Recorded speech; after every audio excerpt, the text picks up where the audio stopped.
অভয়পুৰীত প্ৰায় ৩২ বছৰীয়া এটা নৰ পিশাচৰ কামনাৰ বলি হ'ল ৮ বছৰীয়া নাবালিকা ছোৱালী। দুখৰ কথা আমাৰ কাৰণে যোৱাকালি প্ৰায় ৫ বজাত আমাক অভয়পুৰীত এঠাইত আমি খবৰ পালোঁ, আমাক ফোনযোগে জনালে এনেকুৱা এটা ঘটনা হোৱা বুলি, নাবালিকা ছোৱালীৰ লগত কুকৰ্ম হোৱা বুলি। আমি গ'লোঁ তাৰপাছত আমাৰ সেই ঠাইতে আমচুও গ'ল, তেওঁলোকে আছে আমাৰ লগত, আমি একেলগে গ'লোঁ। কিন্তু তাত যিটো এটা ঘটনা দেখিলোঁ, আচলতে মোৰ জীৱনত মই এনেকুৱা ঘটনা দেখা নাই।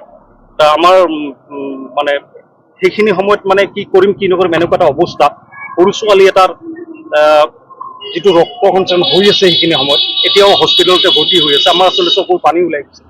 চিডিঅ' ছাৰো অকণমান পিছত আমি ফোন কৰাৰ পাছতে গৈ পাইছে, তাত যাই পেলাই তেওঁৰো আমি প্ৰায় আমি চকু পানী দিছোঁ। তেওঁ কোলত লৈ পেলাই শিশুটোক লৈ পেলাই ওচৰত আমি গাড়ীত বহাই দিছে।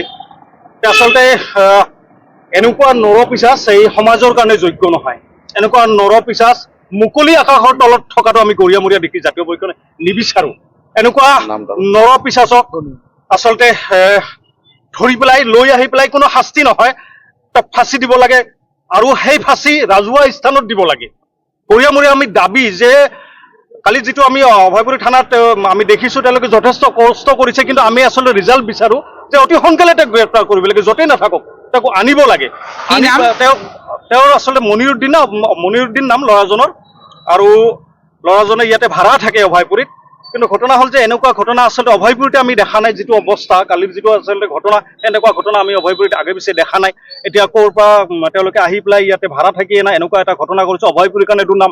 আমাৰ নিজৰ ল'ৰা ছোৱালী আছে, মোৰ ছোৱালীজনী অভয়পুৰীত ক'ৰবাত সুৰক্ষিত থাকিবনে নাই আমাৰ সন্দেহ হৈছে, ভয় লাগিছে। কাৰণ মাকজনীয়ে দোকানত কাম কৰে, তাত কাম কৰিবলৈ গৈছিলে, আৰু সেই ছোৱালীজনীক ঘৰত থৈ গৈছিলে।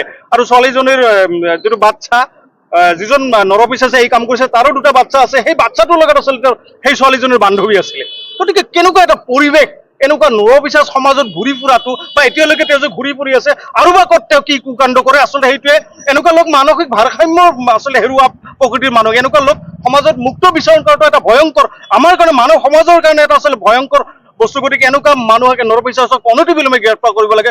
মুখ্যমন্ত্ৰী মহোদয়ক আমি সদৌ গৰিয়ামৰীয়া দেখি জাতীয় পৰিষদৰ তৰফৰ পৰা আচলতে আবেদন কৰিছোঁ, আমি অনুৰোধ কৰিছোঁ যে এইজন ব্যক্তিক যেনেকে নহওক কৰায়ত্ব কৰিব লাগে আৰু ফাঁচি দিব লাগে। এই মৰ্মান্তিক ঘটনা আমাৰ অভয়পুৰীত ঘটিছে, যাৰ কাৰণে আমি সমগ্ৰ অভয়পুৰীবাসী লজ্জান্বিত হৈছোঁ, লজ্জাত ভুগিছোঁ, লাজ পাইছোঁ যে আমাৰ অঞ্চলত এনেকুৱা নৰপিশাচৰ জন্ম হৈছিল। গতিকে আমি ইতিমধ্যে লক্ষ্য কৰিছোঁ, আমাৰ হাচিবুল ডাঙৰীয়াই কোৱাৰ দৰে যে জিলা প্ৰশাসনে তৎপৰতা দেখাইছে, তথাপি ২৪ ঘণ্টা পাৰ হৈ যোৱাৰ পিছতো এই নৰপিশাচক এতিয়ালৈকে কৰায়ত্ব কৰিব পৰা নাই। গতিকে আমি সদৌ অসম সংখ্যালঘু ছাত্ৰ ইউনিয়ন আমচুৱে দাবী জনাইছোঁ, অহা ২৪ ঘণ্টাৰ ভিতৰত সেই নৰপিশাচক ধৰি আনি অভয়পুৰী ৰাজপথত সমগ্ৰ ৰাইজৰ সন্মুখত তেওঁক গুলিয়াই মাৰক, ফাঁচি দি মাৰক, মাৰিব লাগিব। আৰু তেনেকুৱা নৰপিশাচ যাতে আৰু অসমত জন্ম নহয়, তাৰ কাৰণে আমি দাবী জনাইছোঁ। আপোনালোকে জানে যে ৮ বছৰীয়া নাবালিকা এজনৰ লগত ৩২ বছৰীয়া এজন বৃদ্ধাই বা বয়সীয়াল ব্যক্তিয়ে এই কুকাণ্ড কৰিব পৰা ক্ষমতা ৰাখিছে, তেতিয়াহ'লে ভাবক সেই দুৰ্ভগীয়া ছোৱালীজনীৰ কিয় দুৰৱস্থা হৈছে। আমি ইতিমধ্যে গম পাইছোঁ, পৰিয়ালৰ লোকে তেওঁক হস্পিটেলত লৈ গৈছে, চিকিৎসা কৰি আছে। কিন্তু তাৰ লগে লগে আমি এই অঞ্চলৰ যিসকল সচেতন ৰাইজ আছোঁ, আমি সকলোৱে অসমৰ মাননীয় মুখ্যমন্ত্ৰী ডাঙৰীয়াক আপোনালোকৰ জৰিয়তে দাবী জনাইছোঁ, বঙাইগাঁও জিলা প্ৰশাসনক দাবী জনাইছোঁ, সেই ব্যক্তিজন কিয় এই বঙাইগাঁও জিলাৰ পৰা পলায়ন কৰাৰ সাহস পালে বা পলাবলৈ জাগা পালে, এইটো কিন্তু আচৰিত কথা।